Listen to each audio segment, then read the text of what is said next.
share natin to ngayon, no? So, ito yung ating setup ng ating 12 volts, 100 ampere hour LB Topsan cylindrical cell, no?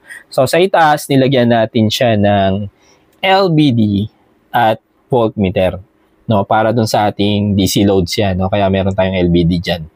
Ngayon, siguro may nakakapansin sa inyo na yung voltage value ng voltmeter at saka nung ating LBD module is magkaiba. 13.2 volts, 13.6 volts. No? So, i-explain natin kung bakit siya magkaiba ngayon. So, kasi yung voltage na binibigay sa atin ng ating LBD module is yung input voltage. No? Dito sa ating LBD module.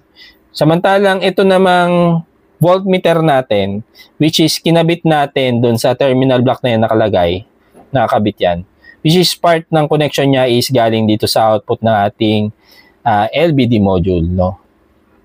Kaya nagiging 13.2 na lang siya. So, bakit naging 13.2?